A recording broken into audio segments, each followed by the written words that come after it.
mengulang kaji.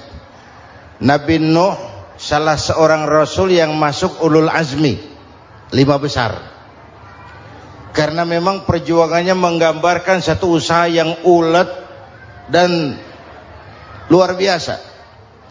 Beliau diberi umur 950 tahun, lalu berdakwah selama 900 tahun, sore, pagi, siang, malam, dapat pengikut tidak lebih 80 orang, rata-rata 10 tahun satu. Kalau saya minta berhenti aja jadi nabi, Pak. Ustadz mana masih mau buka pesantren, 10 tahun buka pesantren, yang nyantri cuma satu. Pedagang mana yang masih mau dagang, 10 tahun dagang yang beli satu. Pimpinan partai mana yang masih mau kampanye, 10 tahun buka partai yang nyoblos satu. Bangkrut. Umatnya bandel, kurang ajar, durjana, bajingan, tengik.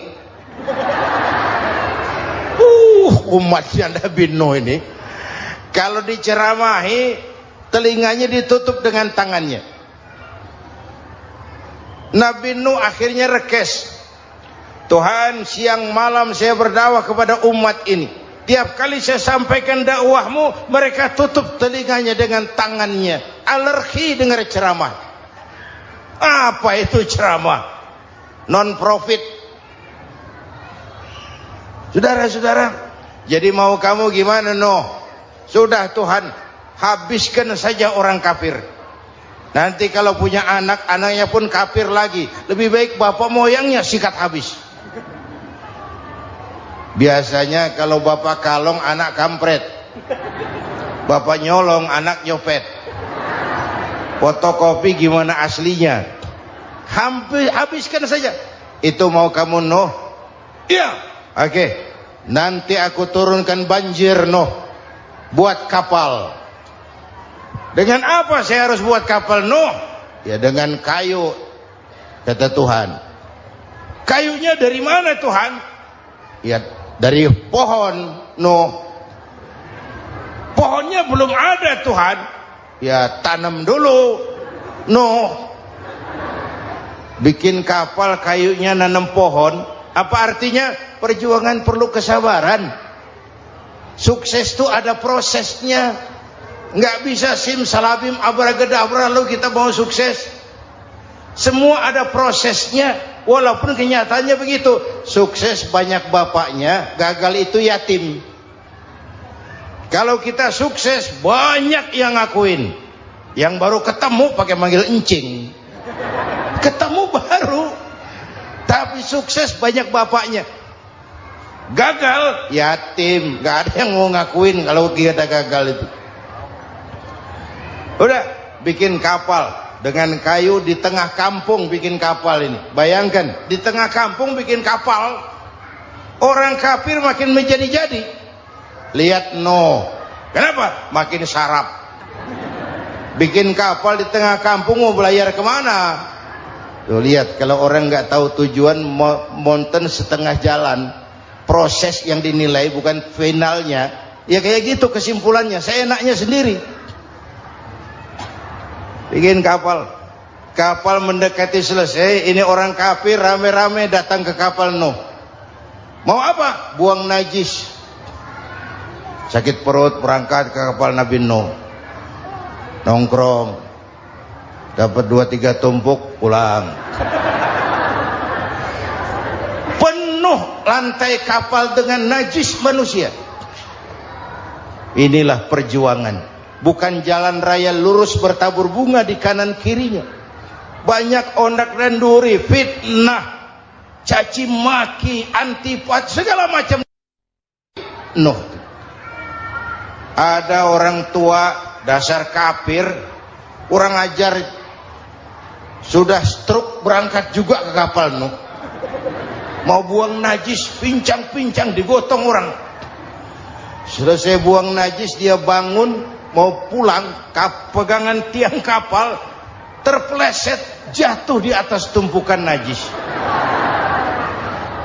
Terjadi keajaiban, yang struknya sembuh, lumpuhnya hilang, Berangkat digotong-gotong, pulang jalan gagah sekali.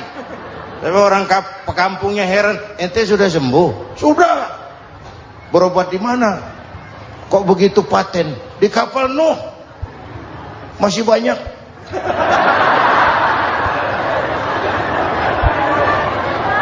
Yang berasa perlu obat bawa rantang. Ambil bersih lagi geladak kapal itu. Sudah selesai Nuh? Selesai. Oke, kau orang yang beriman bersamamu, binatang serba sepasang, naik Nabi Nuh, naik orang beriman, naik binatang serba sepasang. Ini cikal bakal penyelamatan manusia, Pak. Naiklah orang beriman, sudah naik semua, Nabi Nuh kontrol. Ini contoh buat kita, kontrol. Sudah naik semua teman-teman, sudah. Pemimpin yang baik bukan cuma terima laporan di belakang meja. Laporan itu yang mana juga bagus. Sama juga kampanye, kampanye yang mana juga merdu. Kalau aja yang dihitung. Pernah ada calon bupati kampanye janji, kalau saya berhasil kita akan banyak bangun jembatan di daerah kita. Rakyat tanya, Pak, nggak ada sungai di kampung kita, Pak. Dia bilang, sungainya kita bangun sekalian. Udah kadung janji, mana pula orang mau bangun sungai ini. Saudara-saudara, kontrol. Jangan cuma tunggu laporan di belakang meja, semua laporan bagus. Ya Bu? Bu?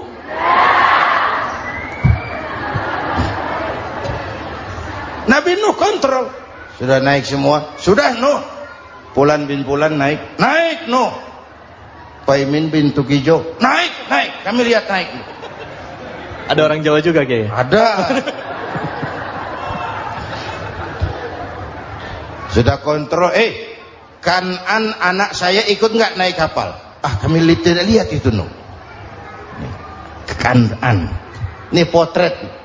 Bapaknya aktif ke masjid, ibunya rajin ke majelis taklim, anaknya keleleran kemana-mana. Bukan di sini, di Prancis.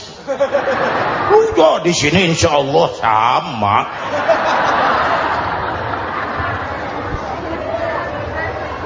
Nuh karena sayang anak, Nuh karena cinta anak, Nuh karena tanggung jawab anak, cari naik ke atas kapal. Lihat Kanaan, anak saya, nggak lihat Nuh. Turun ke ruang bawah, periksa lagi. Mang, ayah Kanaan di dia. Jamaah Tasik ini rupanya di tangan. Tuh ayah mang. Ayah kemana ya budak ini? Turun ke bawah, tanya lagi. Ono Kanaan toh? Ora nano raketok.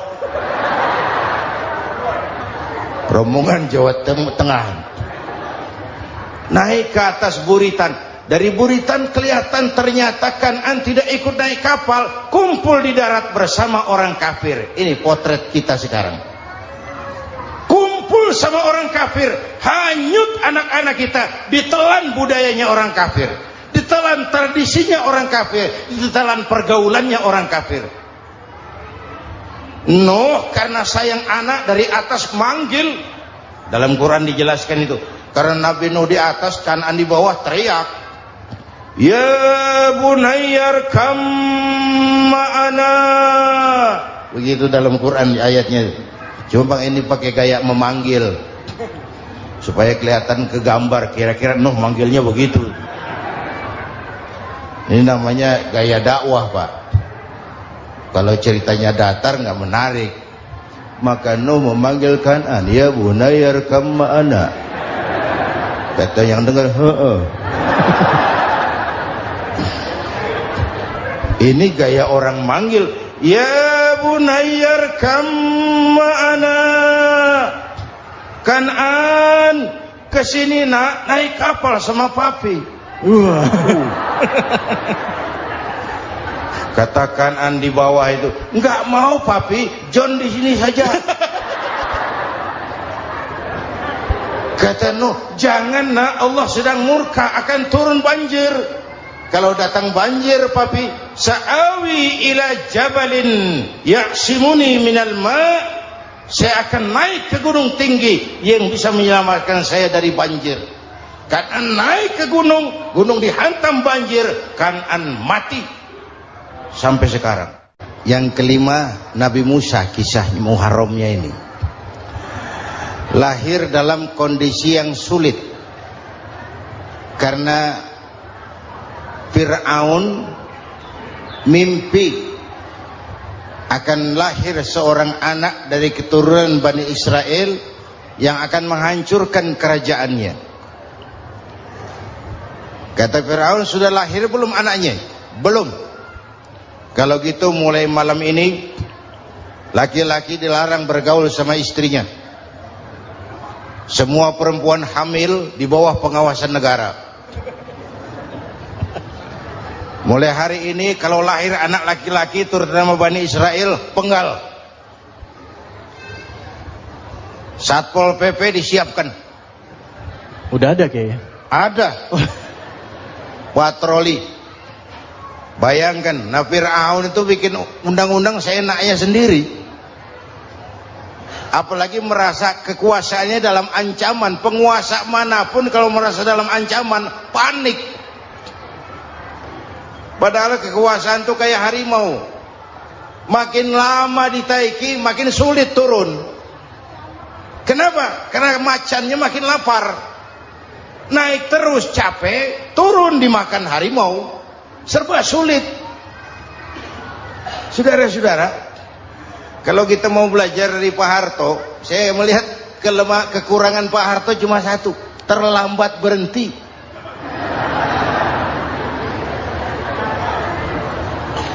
Terlambat berhenti. Di sekelilinginya banyak tukang-tukang jilat, tukang-tukang semir. Pak, kalau tidak ada bapak kami bagaimana, Pak? Saudara hadirin yang saya hormati, maka sering saya ingatkan, temanmu yang sejati adalah teman yang membuat kamu jadi benar, bukan teman yang selalu membenarkan kamu. Berapa banyak pejabat-pejabat hancur karena selalu dibenarkan oleh lingkungannya. Bapak benar, Pak. Bapak bijaksana, Pak. Itu tepat, Pak. Benar. Buang angin pun kata kelilingnya, oh Bapak sehat. Temanmu yang sejati, teman yang bikin kamu jadi benar, bukan teman yang selalu membenarkan kamu. Bapak Ibu hadirin yang saya hormati, tapi kehendak Allah terjadi. Lahirlah Musa. Bayinya dihanyutkan di sungai Nil. Bayi sudah menderita, dihanyutkan di sungai Nil. Dan akhirnya besar di lingkungan istana Fir'aun. Diriwayat oleh Ratu Aisyah, perempuan Fir'aun, setelah mulai berjuang, terjadilah itu. Musa dan pengikutnya dikejar oleh Fir'aun. Sampai di tepi laut, Allah wahyukan Musa, lempar tongkatmu ke laut. Dalam kondisi darurat, mukjizat tiada jalan. Kondisi darurat. Kalau tidak, mukjizat itu maunya Allah, bukan maunya Nabi. Nabi nggak kuasa. Allah yang mau. Tapi hidup Nabi bukan mukjizat, manusiawi. Tidak mentang-mentang ada mukjizat tongkat, tiap sulit main tongkat. Nggak usah berjuang kalau begitu. Itu darurat menyelamatkan umat. Tongkat dilempar ke laut, laut terbelah. Laut terbelah. Itu secara visualnya bisa kita lihat dalam film The Ten Commandments. Udah nonton belum? Urusan nonton kalah sama Ustadz bagaimana sih? Ten Commandments, 10 firman Tuhan. Tekniknya bagus loh. Bagaimana laut terbelah. Musa lewat, Fir'aun mengejar. Musa sampai di ujung sana, Fir'aun masih di sama tengah perjalanan. Laut nutup kembali. Laut menutup kembali, Fir'aun tenggelam. cengap-cengap di lautan. Begitu nafas sampai di tenggorokan, Fir'aun sambil cengap-cengap itu, amantu bi Rabbi Musa wa Harun. Duh, kalau begini mah saya juga percaya sama Tuhannya Musa. Malaikat maut jengkel, goblok loh, terlambat sekarang, ditenggelamin terus, modar.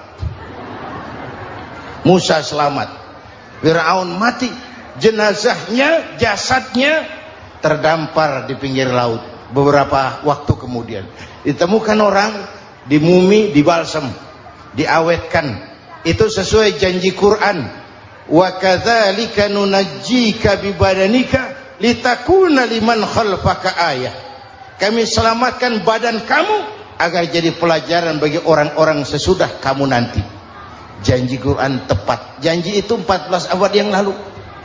Jasad Fir'aun ditemukan, dimumi, diawetkan, dibalsem di bawah nama Farao Ramses II. Sekarang tersimpan di Museum Negara di Mesir. Kapan-kapan nanti ibu main ke Mesir, mampir.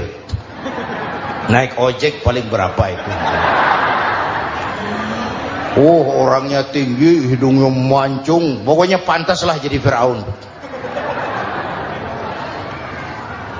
Selamatnya Musa di kejaran Fir'aun di ujung sana itu terjadi pada hari ke-10 bulan Muharram, yang oleh orang Nasrani diperingati dengan hari raya Paskah. Mereka melaksanakan puasa, mensyukuri nikmat keselamatan dari kejaran Fir'aun. Makanya kalau kita ikut puasa di bulan Muharram, bukan mengikuti syariatnya Nasrani, salah. Karena Nabi mengajarkan, itu sumbernya, bukan ikutan sama ibadahnya Israel. Tapi memang agama ini kan merupakan mata rantai. Datang Rasul baru melengkapi Rasul sebelumnya, datang Rasul baru melengkapi Rasul sebelumnya. Mata rantai yang berkaitan. Setelah Muhammad selesai, selesailah tugas Nabi dan Rasul. Selesailah misi Nabi dan Rasul. Tidak ada Nabi lagi sesudah Nabi Muhammad. Itu harga mati, titik. Gak ada kompromi. Siapapun sekarang ini nggak datang ngaku jadi Nabi, wajib tidak percaya. Wajib tidak percaya. Tapi kaitannya memang, kita bilang Nasrani, orang bahasa Arab, bahasa Ibraninya Nazaret, Nasiroh, Nazaret. Itu beda dialek. Kita Daud, dia David.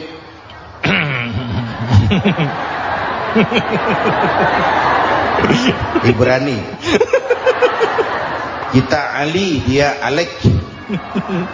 Kita Sulaiman, dia Solomon.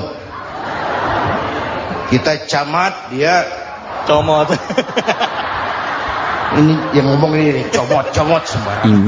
Bapak dan Ibu jamaah yang saya cintai, pertanyaan pertama, hijrah qalbiyah. Ada hijrah badaniyah, hijrah fisik yang dilakukan Nabi dan sahabat dari Mekah ke Madinah. Itu hijrah badaniyah.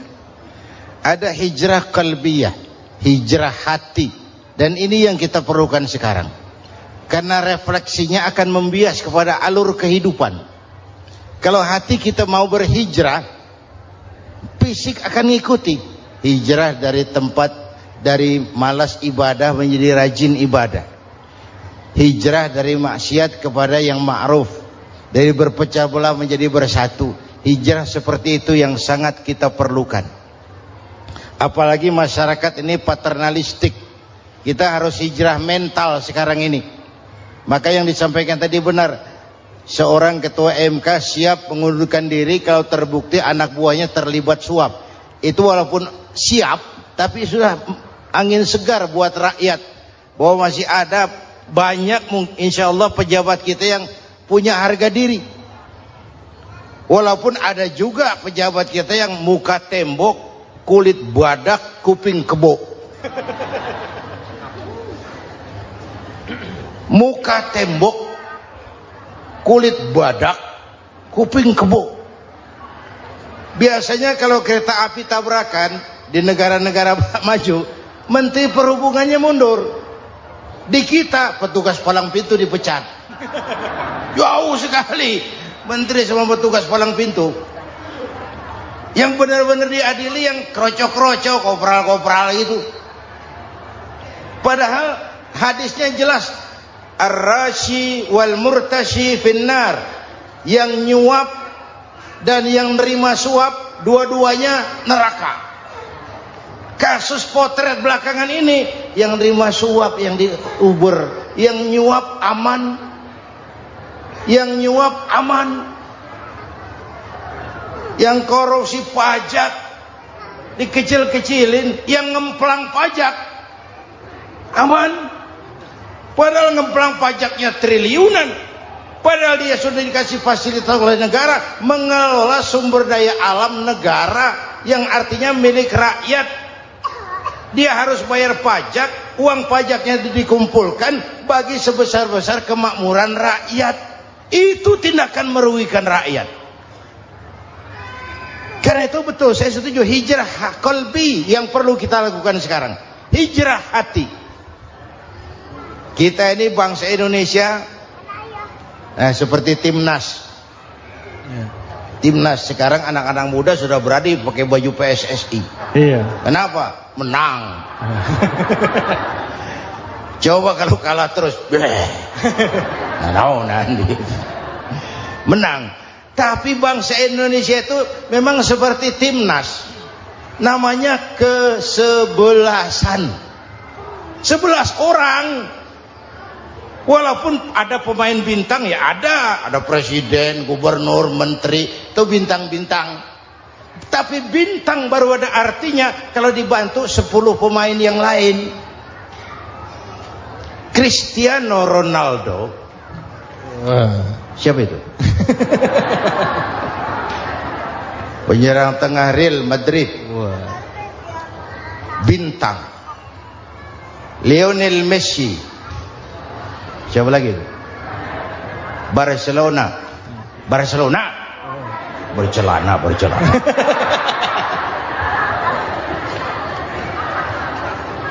Michael Rooney, bintang Manchester United. Ronaldo baru bintang, Messi baru bintang kalau ada 10 pemain yang lain. Bagaimanapun hebatnya Cristiano Ronaldo, kalau sendirian lawan satu kesebelasan, babak belur. Itulah kita, bangsa Indonesia. Kita satu kesebelasan, harus saling memperkuat. Ada bangsa kita ini yang jadi jaksa, ada yang jadi hakim, ada yang jadi polisi. Itu posisi penyerang tengah, kiri luar, kanan dalam, back, striker, kiper, posisi. Tapi sadar kita satu kesebelasan, Bung. Jangan bikin gol ke gawang sendiri. Kalau punya bola bagus, operan dong sama temannya. Yang bisa menciptakan gol, operan. Ada yang jadi pengusaha besar, bagus boleh. Punya untung besar, operan. Kasih masjid, kasih pesantren, operan. Ini kesebelasan kita kalau punya bola, pelitnya setengah mati, Pak. Nggak mau ngoper. Bawa sendiri, mending bikin gol. Enggak. Kita ini satu kesebelasan, satu sama lain harus saling memperkuat. Bahwa ada penyerang tengah, itu si posisi. Tapi kalau memang peluang memungkinkan, ayo dong operan. Saya iri sama kesebelasan Nasrani di Indonesia. Mereka kalau punya bola, operannya cakep. Gereja cepat selesai, rumah sakit Kristen cepat selesai. Kenapa? Operannya bagus. Kita ini kalau punya bola bawa sendiri, nggak mau ngoper, maka masjid nggak selesai-selesai, madrasah banyak yang bocor, rumah sakit Islam kalah bersaing. Kenapa? Operannya berat. Ayo menyadari kita ini timnas, satu kesebelasan. Jangan menjegal kawan seiring, kawan sendiri dijegal. Sudah musuh terlalu kuat, gawang sendiri dijebol. Akhirnya terbalik kita ini. Ujian terberat telah diberikan Allah kepada para anbiya. Ya. Kemudian para aulia, kemudian para ulama. Summal amsal fal amsal, ke bawah dan ke bawah, diuji setiap orang menurut kekuatannya berpegang kepada agama. Ya. Kalau karena anak Melayu bilang, kalau takut dengan ombak, jangan berumah di tepi pantai. Iya. Kalau takut diterjang ombak, jangan berumah di tepi pantai. Kata ibu tadi, mau jadi pohon tinggi harus berani ketiup angin. Makin tinggi pohonnya, makin keras anginnya. Takut angin, jangan jadi pohon tinggi, jadilah rumput. Enggak ditiup angin, tapi diinjak kebo. Apa yang enggak ada resikonya? Apa yang enggak ada resikonya? Semua nabi ada yang dihantam kekuasaan yang arogansi. Ibrahim berhadapan dengan Namrud. Musa berhadapan dengan Fir'aun. Ada yang diuji dengan berhadapan umat yang sangat kurang ajar. Ada yang diuji dengan gosip yang dahsyat. Nabi Yusuf digosipi sama Zulaikha itu. Nabi Yusuf Nabi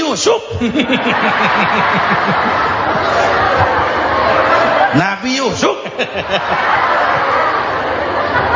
Ya. Yang namanya gosip itu kan menyebarkan keburukan orang. Kalau benar saja hukumnya ghibah. Ya. Kalau salah hukumnya fitnah. Fitnah lebih bahaya dari pembunuhan. Benarnya ghibah, salahnya fitnah. Saudara hadirin yang saya hormati, jadi resiko itu biasa. Tidak ada yang tanpa resiko. Kalau takut ombak, jangan berumah di tepi pantai. Tinggal bagaimana kita menyikapinya. Kalau kita dewasa, ini bagian ibadah saya kurang. Mungkin karena dia omongin orang, tambah pahala saya. Mungkin karena dia omongin orang, tambah pahala saya. Maka saya ngadapi gosip sepatah pun saya nggak ngomong. 0119 Bapak Asnari